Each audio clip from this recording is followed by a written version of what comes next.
Bom dia a todo mundo que chegou aí. Vou começar falando um pouco em português, que eu vi que, por enquanto, quem chegou aqui é só o pessoal aqui do Brasil, mas eu sei que alguns de vocês também falam inglês. Eu estou hoje aqui com o Wiek Hijmans, que é um grande guitarrista, sou fã dele, guitarrista e compositor, um cara referência da música contemporânea na guitarra.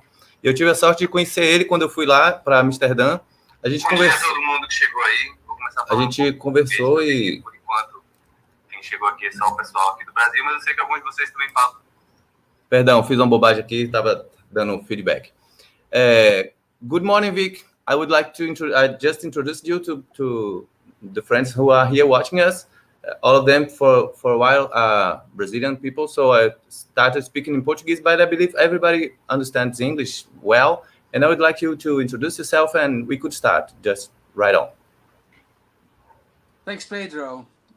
Good morning, everyone. I'm in Amsterdam. I was not born exactly here in Amsterdam, but maybe about like 45 minutes out of town. I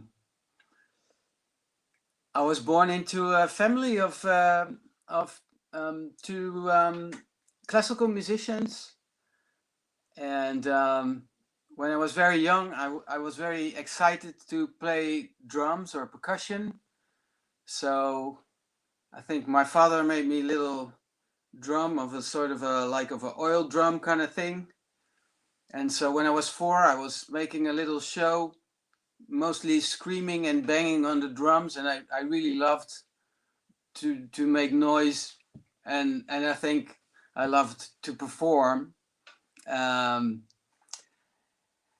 And as soon as I could, I got some lessons on the percussion. I think I was 7 or 8 years old when I started that. And then when I was 10, my sister's boyfriend taught me a couple of chords on the guitar. And in the meantime, I was listening to the Beatles. And at the same time, I was also playing classical percussion. So there were these influences, and I was playing percussion, and my mother took me to this contemporary music concert. The piece Psapha by Yannis Xenakis, famous Greek composer, was played there, and I think I was 11 or something, and I was really intrigued by that music. So there was this new music festival, and I kept coming back there. I didn't really understand all of it so much, but it was just very attractive to me in a way. And at the same time, I started to have a rock band because I wanted to imitate the Beatles, and then started making my own tunes, and I got interested in jazz music and in Focus, which was a Dutch band that has actually had some international success with a famous guitarist, Jan Akkerman, a Dutch guy, very inspiring. And at this new music festival in the town where I grew up in the southwest of Holland, there was also a lot of contemporary improvised music, which sort of came close to contemporary composed music. I mean, that was really close in a way. And one of my big inspirations is actually Derek Bailey. He's a British guitarist. And the story with him is that he was an electric guitarist, and he played some, jazz and background music in hotels and stuff like that. And then he got really interested in contemporary composed music. And this is like probably in the early 60s. And he had all these tapes, these old reel tapes, with the works of Anton Webern, the great Viennese composer of contemporary music. And I think also in some bits of the fragment of an improvisation of Derek Bailey that we are going to listen to as one of my inspirations, You can hear that he listened to the music of Anton Webern, I think. So I think that's interesting. So let's listen for maybe 2 or 3 minutes to an improvisation of Derek Bailey.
Okay, nice. This was Derek Bailey.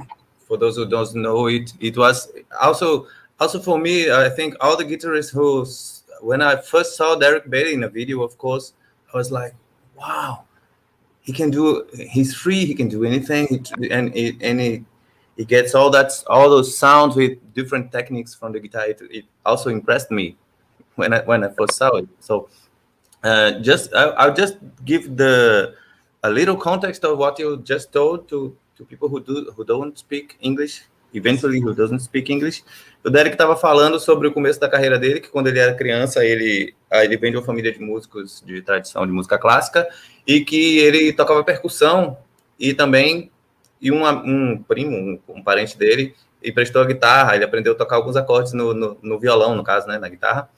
E algumas influências dele, como muitas pessoas, provavelmente, de todas as gerações, né, que são os Beatles, mas também quando ele foi ver uma vez um concerto de música contemporânea e ele viu uma peça do Xenax, que era Psafa, e aquilo impressionou ele, também falou do Anton Weber, enfim, não dá para falar tudo em detalhe que ele falou, mas o contexto geral da formação, como ele foi chegando nessa coisa da música contemporânea, e a improvisação livre, que é uma linguagem que tem uma sonoridade muito parecida com a música contemporânea, pela coisa de não estar presa na tonalidade e tal.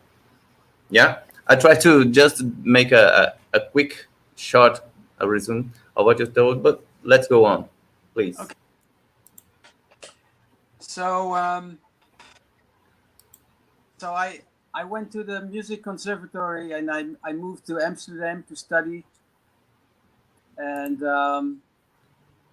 I realized when I was 17, I realized that would be my thing, my goal. And I think I wrote it down in my first biography because I wanted to play a gig somewhere, and then I had to make a biography for it. So I remember on my mom's old typewriter, I had to write this biography, and I wrote down like, that it's my goal to integrate the electric guitar in the world of classical music. And I didn't know that anybody else also tried that. But of course, there were people before me who tried that kind of thing. It was just quite rare at the time. I think the very first solo piece for electric guitar by a famous composer is from 1966. It's a piece by Morton Feldman, and there's a little story to that. Because Morton Feldman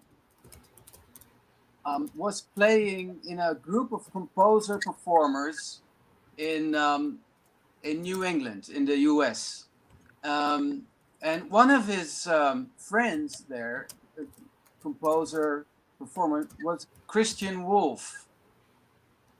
Now, one day, I think in 1965 or 66,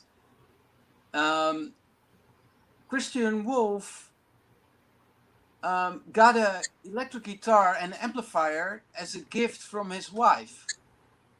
And he thought, well, that's an interesting machine. That's maybe worth taking it to Morton Feldman. And so he took it to Morton Feldman, and he said to Feldman, like, what do you think? You think you can write a piece for this instrument? And the story that Christian Wolff much later told me was that Morton Feldman was sitting behind the piano, and he was trying out chords. And then he asked Christian, like, oh, do you think you can play this on that guitar, on the instrument? And then Christian was trying a bit, you know. And by the end of the afternoon, they had a sketch for a piece. So it's a short piece. And Christian Wolff performed it like 5 times with this ensemble that they had. And then the only copy that he got of the score was stolen from his car in New York, because it was in his guitar case, and the guitar got stolen, and so that piece basically got lost. And then in 2004, I asked Christian Wolff to write a piece in commemoration of the lost solo piece by Morton Feldman. And so he did. But the funny thing is that 2 years after that, so in 2006 or something, people found a recording of the original piece. And my friend Seth Josel, who you will meet later in this lecture also, he reconstructed the piece together with Christian Wolff. And so the title of the piece is the possibility of a new work for electric guitar. And I've recorded it on my latest solo CD, and also recorded the commemoration piece of Christian Wolff. But we will play a little bit of the original, and this is the so-called reconstruction of the oldest piece for electric guitar solo.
Okay, wonderful piece. Beautiful piece. Yes, it's beautiful, but I want you to just go to Spotify or whatever and play it and listen with good headphones, and because via the StreamYard, it's the yes, sound. you can listen the detail, yeah. Really listen hi-fi. Maybe you want to translate a little bit. I also recommend. I have the CD, and when we listen with a good sound environment or with headphones, I'll try to tell the story. It's so good, the story about the piece. I try to tell it very quickly in Portuguese.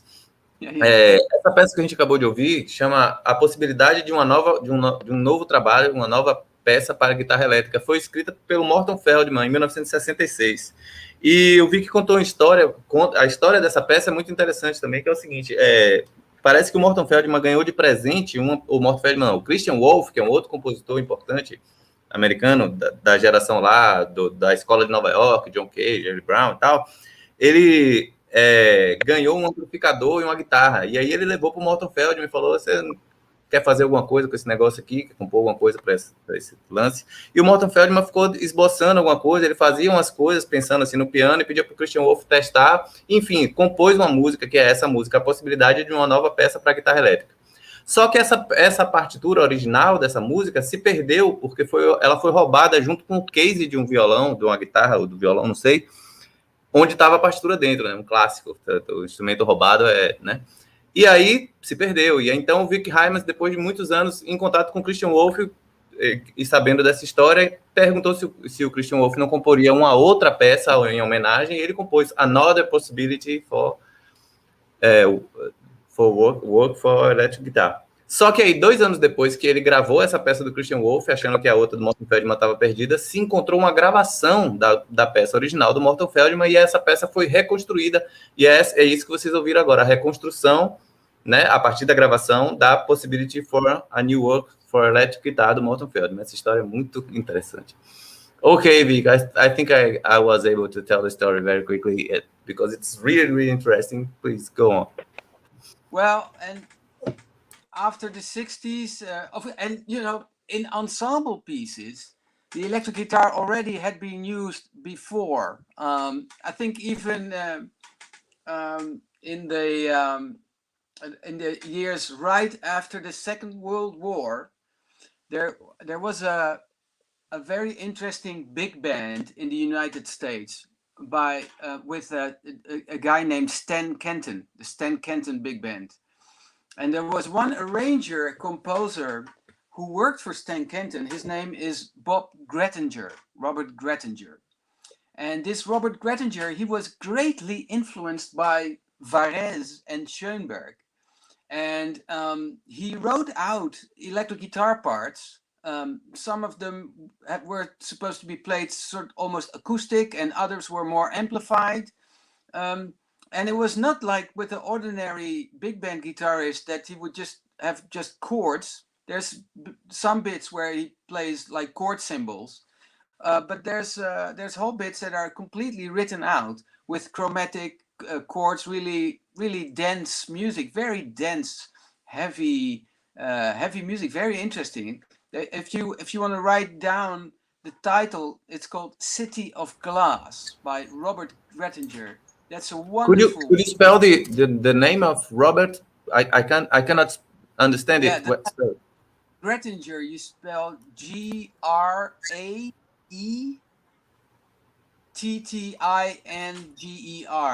Grettinger.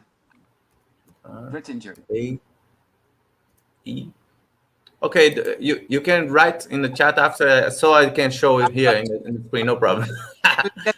Information across to the other side. Yes, no problem.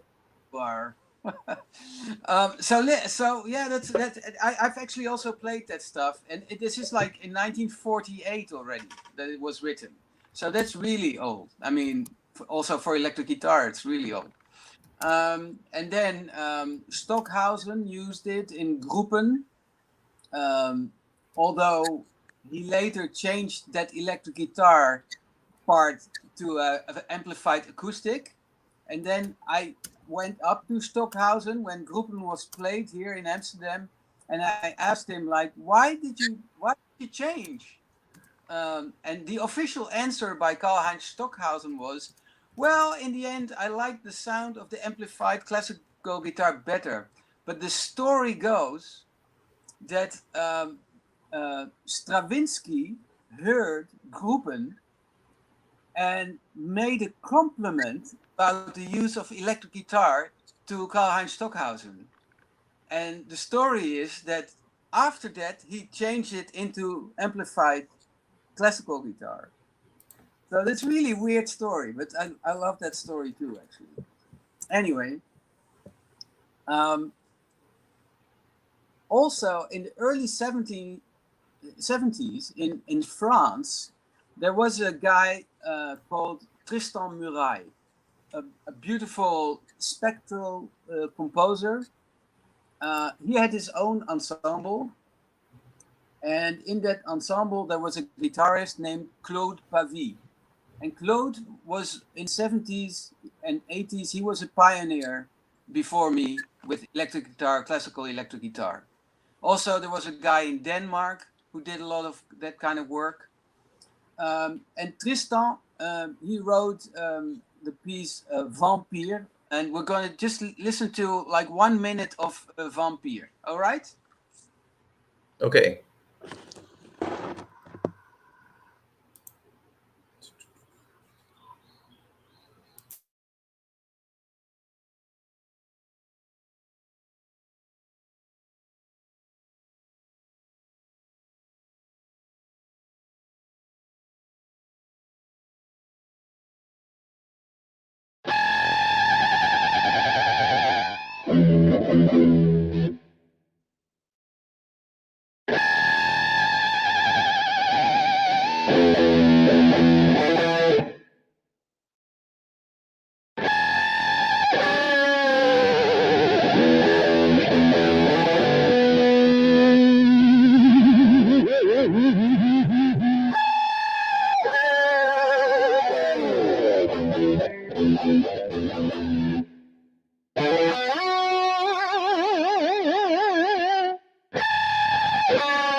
Yeah, so there's a lot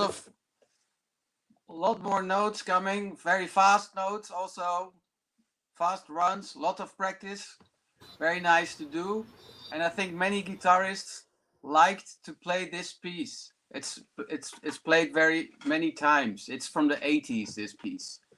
And it's nice.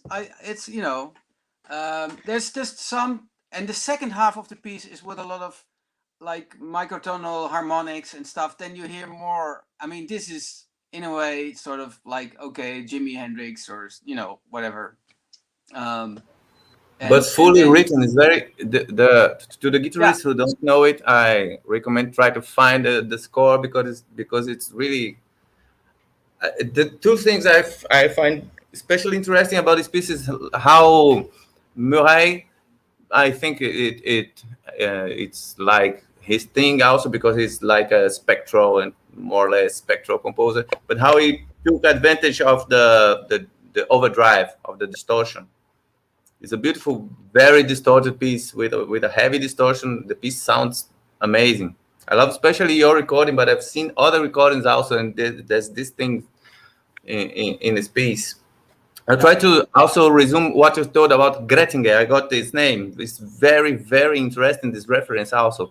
Porque eu vi que falou sobre por exemplo, assim, essa coisa de quem que foi o pioneiro na guitarra elétrica, é muito difícil saber qual foi a primeira.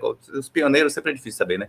Mas ele fala de um cara que era o guitarrista da banda do Stan Kenton, que fez uns arranjos escritos de guitarra no disco City of Glass, do Stan Kenton, que é um cara de big band dos anos 40 americano. E o nome desse arranjador, guitarrista é Robert Grettinger. Depois eu vou escrever aqui na tela, ou posso escrever aqui no chat para vocês verem. Então, esse arranjo dele é super interessante porque tem uma linguagem muito arrojada para os anos 40, tudo escrito em para guitarra elétrica. Também falou do Stockhausen, que escreveu uma música para violão amplificado e tem uma relação com ele ter visto o Stravinsky falar que o som do violão amplificado era melhor, enfim. E essa última peça que a gente ouviu é Vampyr, do Tristan Murail, que é um compositor francês, daquela fase ali dos espectralistas, mas não é limitado a isso, obviamente. E tem essa peça para guitarra elétrica bem distorcida, que é dos anos 80, que é uma peça excelente, Vampyr. That's it. Yes. So, yes.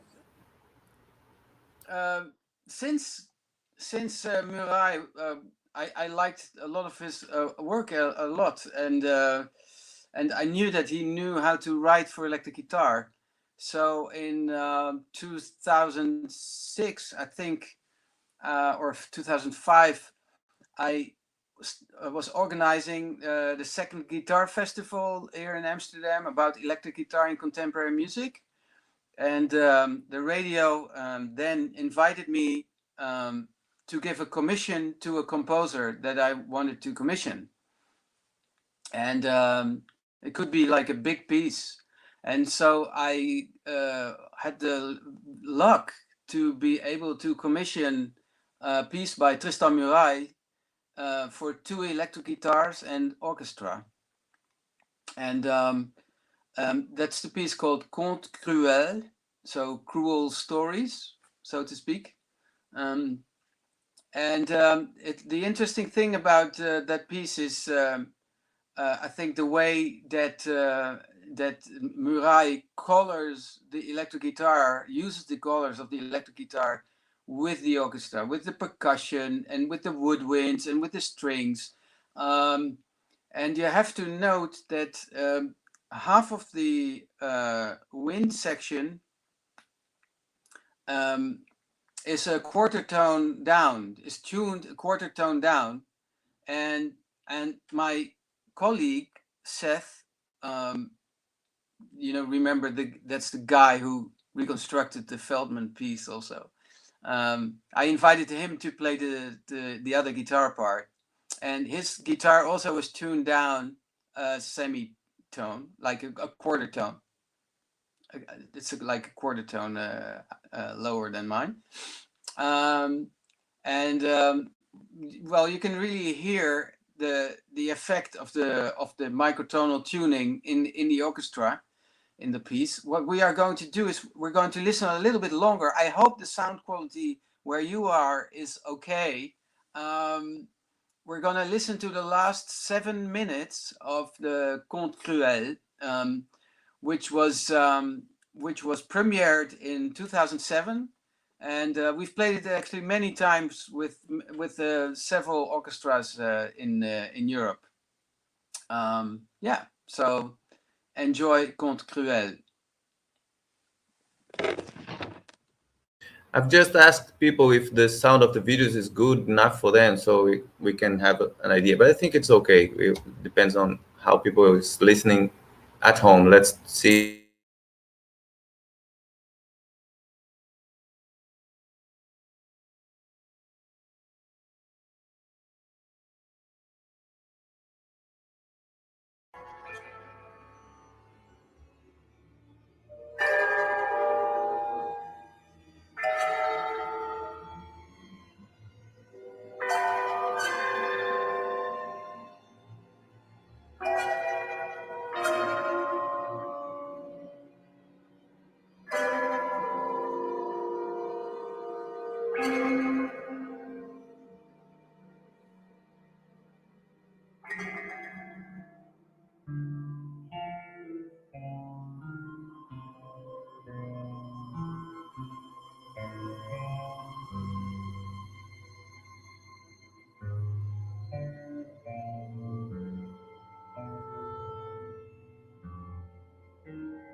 Thank you.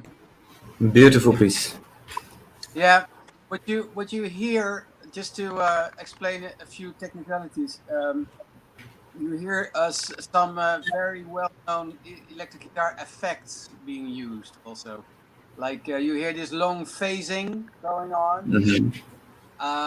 And Tristan had a very special way of using a long reverb to make a very long extended tone. And very often people use the ebow, which is a very specific thing. We will get into that later on in this course, maybe when we start talking about composing for the electric guitar. But he has a very, very big knowledge about electronics. So we had to buy a special original Moog ring modulator. That's also a sound that you hear very, very, very significantly in the recording. And yeah, it's not so much like a concerto in terms of like, oh, lots of notes for the guitars. It's more some melodies and some, some rocky kind of stuff, but mostly it's also really blending. Yes. I have this very nice piece by Arthur Kampela, which is a Brazilian composer. and that was even quite a bit older. It's like from the late 90s, actually. And also using a lot of guitar effects and blending with the ensemble. But that's maybe like 5, 6, 7, 8 years before Murail did this one. It's fun to listen to a bit of that too. Yeah, well, maybe let's do that right away. This is a premiere recording, a live radio performance with the Kammer Ensemble Neue Musik in Berlin, in Germany. Let's just play 2 minutes of it. It's very chaotic, that piece. Ok. We're gonna listen, a gente vai ouvir agora. Oh, sorry. Go ahead. Yes. A gente vai ouvir agora uma peça do compositor brasileiro Arthur Kampela, eu acho que alguns de vocês aí devem conhecer, que chama Antropofagia, que é para guitarra elétrica e ensemble. A gente vai ouvir um trechinho dela só. E sobre essa última peça que a gente tocou, do Tristan, ele estava falando de como o Murail fez uso dos efeitos de guitarra, alguns efeitos como um reverb bem longo, ring modulator e outras coisas. E como a guitarra está mais misturada com o ensemble, não está assim em destaque, a guitarra não está como instrumento solista, né? Tá ali junto do ensemble, que é uma sonoridade bem bonita. Vamos ouvir agora Antropofagia, de Arthur Kampela. Essa é a gravação da estreia, que foi feita em Berlim, com o Wiek tocando.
So, I mean, some of the noise that you were hearing was not from the StreamYard connection, and it was also not intended.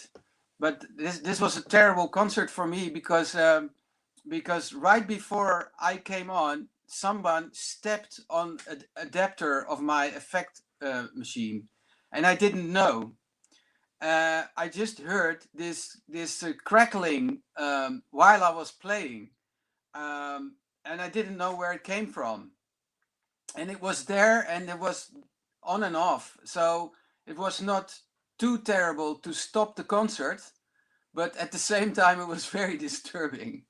But anyway, I don't know if you noticed, but what's also fun to tell maybe is that in this ensemble there was also a mandolin. You saw classical guitar, but there was also a mandolin, and the guy who was playing the mandolin again was Seth Josel. He's always in my life, it seems, and so it's, I think, very appropriate to now show you an interview that Seth and I gave in Helsinki, because we were playing the Conte Cruel, the Tristan Murail piece, with the Helsinki Philharmonic Orchestra, and then they interviewed us, and I thought it would be nice to, if you want to know a little more about the background of what we do. Ok, ele falou sobre algumas questões que ele teve na estreia da peça, um ruído que não sei se vocês ouviram aí, que era proposital, só que ele não sabia que ia acontecer isso, ele tocou a peça toda tenso, quem nunca, né? Agora a gente vai ver um trecho de uma entrevista dele com o Seth Josel, que é outro guitarrista muito importante também, um cara danado. E, assim, a gente está chegando a 1 hora de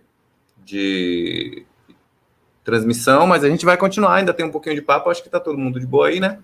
Vamos lá, vamos ver um trecho dessa entrevista aqui com o Seth Josel.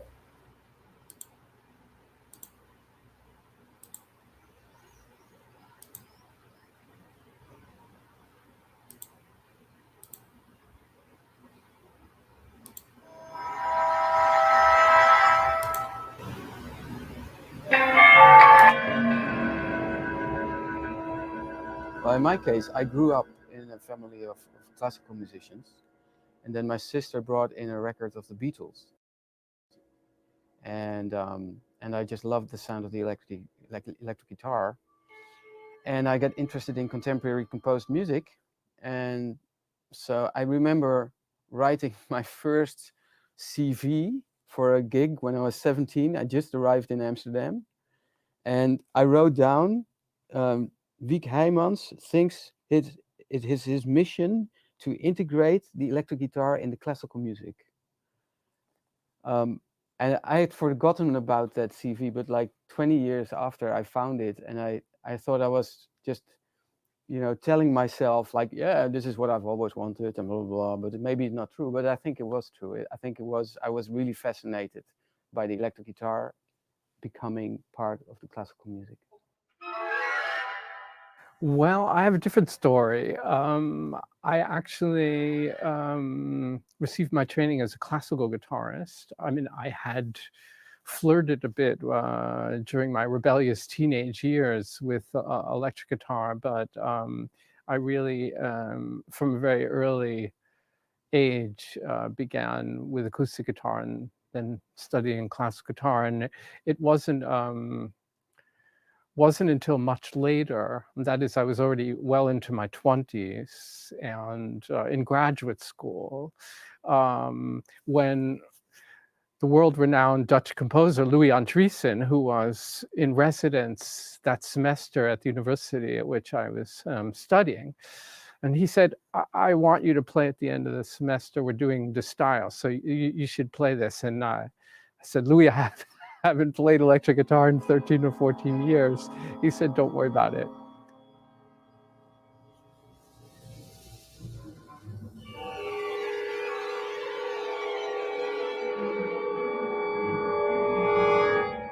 Because you chose the electric classical guitar, so to speak, the fact is that the time span of your music is quite narrow. It's like the last 50 years or so, which means you have to commission lots of works. Is it difficult to always play new music, like compared to a violinist who can play 20 concertos for 40 years? Yeah, and it has its plus and negative sides, but I think Wiek and I are definitely on the same page and on the same wavelength in terms of our commission to move this thing forward and to make a significant contribution in new art music with our instruments. you know, it's kind of an honor to be mentioned as part of this wave of players. I mean, Wiek and I have been on this planet a couple of decades now, but who are really, you know, setting the stage in a way for the electric guitar in new art music. If anything, I'm so incredibly grateful and delighted that I was in the position to commission this very piece that we play. We made a festival dedicated to electric guitar and classical music for the first time in 2004 in Amsterdam.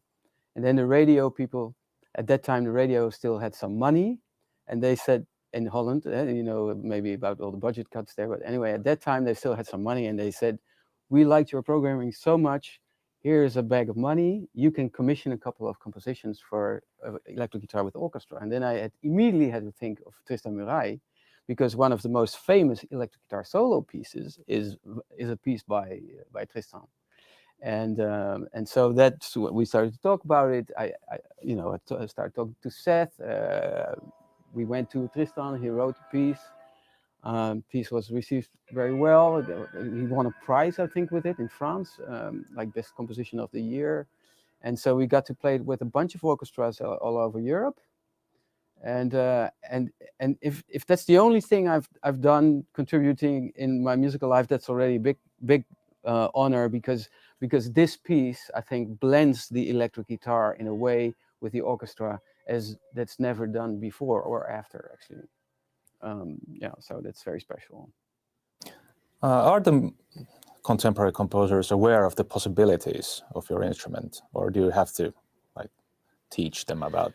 I think we both did our share. Mine is a little longer.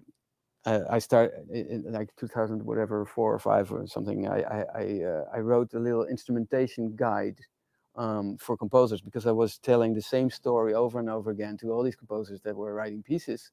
And so I thought, well, I might as well write it down and give them a head start. And then they will still come with questions, but they come with educated questions. And then, later on, but you have to tell about it. Very recently, you have made this masterpiece, standard work for the whole guitar thing, which just recently came out last year, I guess. 2 years. 2 years ago, yeah. Actually, the acoustic guitar is in the focus, but I mean, there are shared properties and shared elements of both instruments. But I mean, in my experience, what has happened now is I've started to see a pattern, and the composers are falling into 2 camps. The one camp of composers has had experience with the electric guitar. Many of them played in rock bands as kids. A few of them are really very accomplished improvisers. They know the instrument very, very well. They write extremely idiomatically for it. And then I've met a group, they have no experience with. Okay, sorry, we're out of time, so not the whole interview. If you want to, you can go a bit further, no problem. Yeah. Do you want to translate a little bit, or we just leave it there? Sorry, I didn't get you. Translate some of it, or no, I think we should go. We should do what you have to do here. We're okay on time. People are here yet, so. So I will tell you the last story, and we'll play the last piece. And then, of course, after that, you're very welcome to go to Spotify and listen to all the pieces, or go to iTunes or Apple Music or whatever you want with it. So I came to Amsterdam when I was 17, 18. I started to get to know the music of Steve Reich, and I was really a fan of his minimal music at the time, and I thought, how fantastic would it be if he would write a piece for electric guitar. So, and then it was 1986, and I went to the Holland Festival, and the Holland Festival is like the most prominent festival in this country. And that year, Steve Reich was in focus. His music was in focus. And so I just took the courage to walk up to him. I was still 19 years old, and I said to him, Mr. Reich, did you ever consider writing a piece for electric guitar? And then he started laughing, and he said, well, you're a lucky man, because actually right now I'm writing a piece for electric guitar. And that piece was born in 1987, and he wrote it for Pat Metheny, the famous jazz guitarist. And so I heard the piece, and I liked it, but then personally I felt that there was other possibilities with the color of the guitar sound. To me, it didn't sound so much like what I like about the electric guitar sound, but it's very personal. But the good thing about it is that gave me a reason to also record the piece. So I recorded it, electric counterpoint, and then that piece stuck with me most of all pieces, because I got to play it so many times, and it's been used in ballet performances, and we've played it with 15 guitarists, because it's all dubbed guitars. It's like 13 electric guitars, of which one plays a solo part, and then 2 bass guitar lines also. So I played it many times, and there was one very special time, because a couple of years ago, Steve Reich was again in Holland, in the Netherlands, and people, they asked me to play the piece, and at that time, Steve Reich was at the concert, but not only that, he was also doing the mixing. He was behind the mixing table, and actually, I have to tell you, I was a little bit scared, because rumor went that people thought that Reich was not so good at the mixing table. So he was notorious for fucking up mixes. I mean, that's what they told me. I don't know if it's true. So I was a little bit scared that he was behind the mixing board. But the only thing that he did was that during the last movement, he just turned up the volume very slowly, crescendo towards the end, which was a brilliant idea. So the audience went nuts, and we had a really great time. It was really fun. Anyway, that's the end of the story for today. We will play the first movement, and then maybe there's some questions, right? Nice, Vic. This story is also very interesting. A gente vai tocar agora o Electric Counterpoint, que é uma peça bem conhecida para guitarra. Na verdade, pode ser tocada por várias guitarras ou por uma guitarra só, gravando as várias partes, que é uma peça do compositor Steve Reich, né, o compositor americano dos minimalistas ali. E o Vic contou 2 coisas interessantes sobre essa peça. Ele disse que em 86 ele morava em Nova York, estava estudando lá, e ele encontrou com o Steve Reich num evento, porque o Steve Reich estava sendo foco de um evento lá, e ele falou assim, ele foi lá todo nervoso, né, adolescente, 19 anos, seu Reich, você poderia, por acaso, não ter interesse em escrever uma peça para guitarra? E o Reich falou para ele, não, você tá com sorte, menino, porque eu estou escrevendo uma peça para guitarra agora, e era o Electric Counterpoint, que foi escrita para o Pat Metheny. E depois, anos depois, o Vic gravou essa música, e aí ele teve a oportunidade também de tocar o Electric Counterpoint na Holanda com o Steve Reich na mesa de som, mixando, e ele estava um pouco assustado porque tinha umas fofocas que o Steve Reich não mixava bem, engraçado isso, né? Mas no final das contas não, foi incrível, porque a única coisa que ele fez foi no final, o Steve Reich, no final, aumentar o volume lentamente, e aí a performance foi incrível, a plateia adorou. Então vamos ver aqui um movimento do Electric Counterpoint. Depois desse vídeo, eu queria pedir para todo mundo ficar atento, porque a gente vai abrir para perguntas, e também a gente vai falar sobre uma possibilidade de continuidade dessa conversa aqui num curso de composição para guitarra elétrica. E aí eu queria que quem estiver assistindo aí fique ligado para a gente trocar essa ideia no final, beleza? Vou passar aqui o vídeo do Electric Counterpoint.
Well, the most exciting bit of this was 10 seconds after where we stopped. Because it doesn't matter. You have to listen for yourself. Yeah, sorry. No, because you know, in this movement as well as in the last movement, the most exciting thing is when he modulates to a different key. Sure. That's when he, you know, suddenly it goes from one sharp to three. I think you can listen to it just a bit. It's no problem. It's interesting to have this on the ear. Let's listen to it. So just 30 more seconds, okay?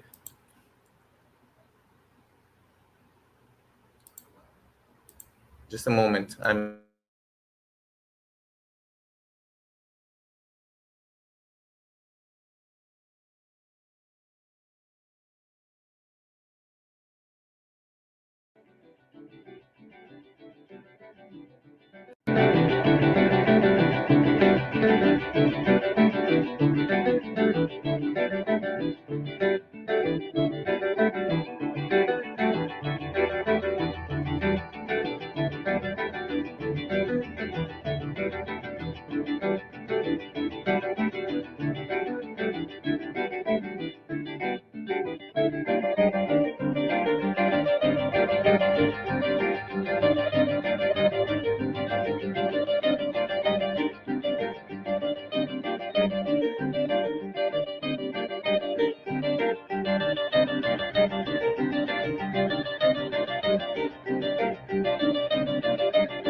Okay, totally worthy, yes.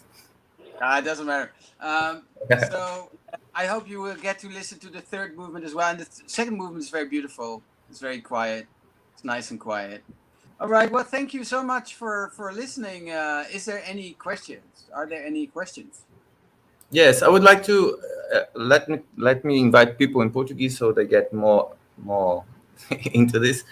Então, gente, assim, até o que a gente tinha para conversar era isso, assim, mas eu queria agora abrir para perguntas. Eu sei que tem vários compositores aí, guitarristas que estão assistindo a gente, não sei dos que chegaram quem ainda está aí.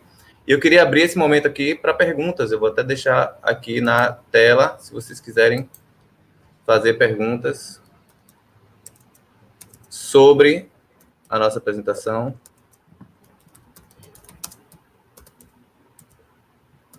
E aí eu queria, enquanto vocês não se encorajam aí para perguntar, eu queria falar uma coisa, assim, que a ideia dessa live hoje, dessa conversa que eu tive aqui com o Wiek, é porque a gente tem, desde que eu conheci ele lá na Holanda, a gente tem conversado e, assim, um interesse em fazer alguma atividade em contato com a universidade aqui, enfim. E aí a gente pensou em oferecer um curso mesmo, assim, um curso mais estendido, só que online, esse ano por causa da pandemia, né? Antes da pandemia a gente tinha planejado coisas presenciais e tal, mas enfim, não dá. Fazer um curso mesmo de composição para guitarra elétrica. A gente não sabe como viabilizar isso, inclusive os colegas universitários aí estão abertos para ajudas, mas a gente pensa em talvez fazer um projeto de crowdfunding ou qualquer coisa desse tipo, para fazer um curso com compositores e guitarristas de como escrever para guitarra elétrica. Eu não sei se vocês sabem também, mas eu vi que também escreveu um manual de instrumentação, de orquestração para guitarra elétrica, que é excelente, inclusive. Não sei onde é que se encontra.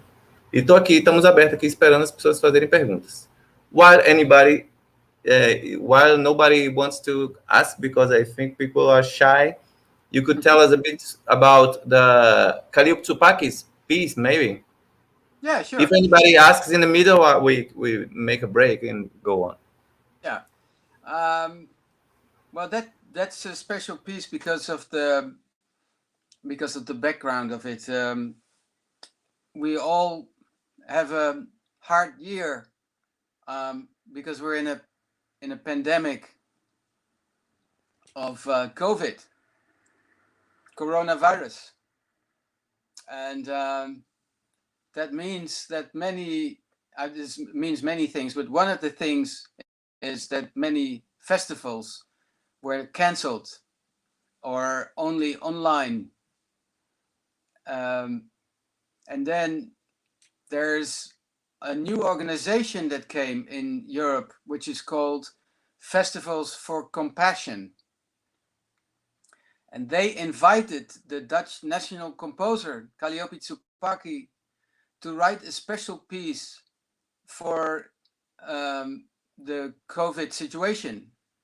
And it's a piece that is written for any solo instrument. And so many festivals in Europe, I think more than 40 festivals all over Europe have presented one soloist on an instrument who performed this piece. I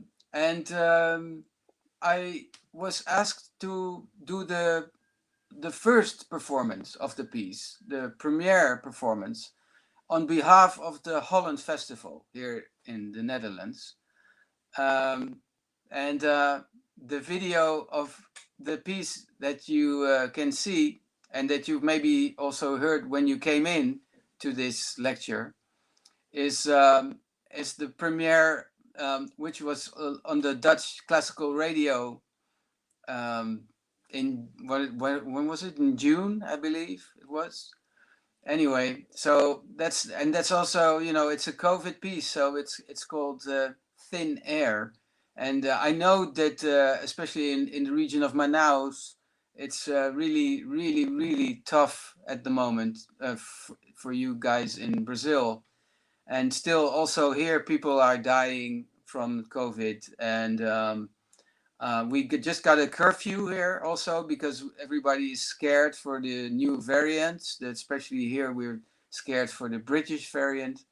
So, there's a lot going on. I just hope we all will share the vaccinations in a more equal way among all the people in the world, because I think it's very unfair what's happening right now, that the rich countries get all the vaccines and that other countries in Africa have to wait so long. I think it's very cruel and very stupid. But anyway, I don't know what to do about it. I can just play a song on the guitar about COVID, which is called Thin Air. Okay, Yeah. nice speak. We have some questions. I'll translate this about Thin Air. After the questions, we play it again because maybe some people wasn't here from the beginning, because we played this piece in the beginning. O Wiek falou sobre uma peça que chama Thin Air, que é ar rarefeito, seria uma forma de traduzir em português, ar fino, né, mas ar rarefeito, que é de uma compositora grega, que é Calliope Tsupakis. Ela é grega, mas ela é radicada na Holanda, então esse ano ela é a compositora National Composer, porque eles têm essa instituição lá, no compositor nacional, por 2 anos, o compositor escolhido para ser o representante do país. E a Calliope Tsupakis escreveu essa peça que é para qualquer instrumento, uma peça com instrumentação aberta, e quem tocou ela na Holanda foi o Wiek Hijmans, que a gente vai ouvir no final, uma peça para guitarra feita no contexto do Covid, assim, sobre a questão do Covid, porque na Europa tem muitos festivais de música, mas esse ano passado todos os festivais foram virtuais, né? 40 festivais que ele pôde contar, ou mais de 40 festivais foram virtuais por conta da crise do Covid. Então teve essa peça que foi tocada em vários países com instrumentos diferentes, que é a Thin Air, dessa compositora grega holandesa Calliope Tsupakis. A gente ouviu ela no começo, antes de começar a conversa, mas para quem não estava aqui desde o começo, a gente vai ouvir de novo depois no final. Agora eu vou falar, I'm gonna tell you the questions we have. We have 3 questions for now, and we can, after that, we play Calliope, and we talk a bit about the idea of the extended course. We want to know. I've talked a bit in the beginning, but I'll tell with more detail. Okay. So the first question is from, where is it? Johanna. I'll show it here in Portuguese, but I'll translate to you. Which names, which musicians from now you have been, we could indicate for us to listen? Are you listening to musicians you find interesting in this environment of electric guitar or any other? So what are you hearing now? That's basically this. Yeah. If you have this. Well, is this like composer or guitarist? More like composers, you mean? Anyone, or composer or guitar, whatever. Well, what calls your attention, for example? Well, there's another Greek composer that actually Cypriotic British composer. His name is Yannis Kyriakides. I like him a lot. I like his work a lot. Also, I think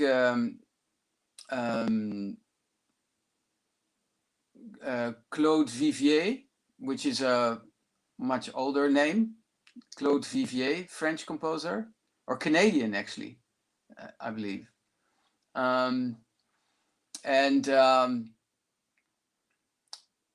For example, Fausto Romitelli, Italian composer. He has also written a nice electric guitar piece, which I did not play actually. Also, I like the work of some Danish composers, Per Nørgaard and Pelle Gudmundsen Holmgren. He's written a beautiful piece also. Dutch composer Paul Termos, Termos, he's written a beautiful piece for me actually. It's very, I really love that piece. Oh man, there's so many, you know, if you and I listen to a lot of different kinds of music also, you know. I'm not, and so sometimes I hear some pop music that I like, or some improvisers. There's, you know, there can be so many things, or traditional music. I love listening, but that's not very, I mean, I love listening to some really old music actually, like it's like some Palestinian counterpoint, or Gesualdo, or nice, some Gregorian chant. To me, there's you know, to me, it doesn't matter so much when a composer lives. I mean, it's nice. I like to do new stuff because that's very exciting and fresh. You don't know what's going to happen next year, you know. But then, of course, there's so much music from the past that is also very, very interesting and beautiful. You know, I like Wes Montgomery as a guitarist, jazz guitarist. I was listening to his version of Round Midnight by Thelonious Monk, and I think it's just beautiful. It's really beautiful. Wonderful. Yes, anyway, Wes is incredible.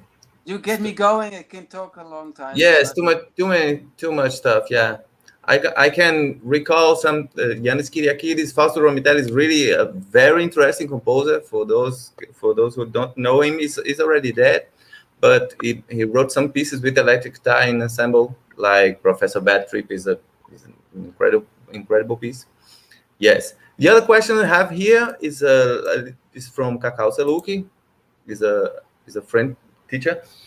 He said he didn't get from the beginning, but he would like to know if you have made some kind of adaptation to electric guitar of popular music or Brazilian music, or what you think about it. Brazilian popular music or something like this, and what you think about it. What is your...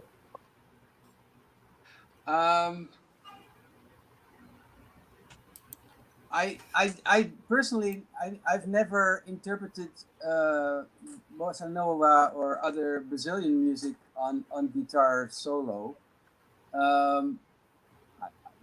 Actually, I love to do some, I have a duo with a singer, and there we make versions of popular music stuff.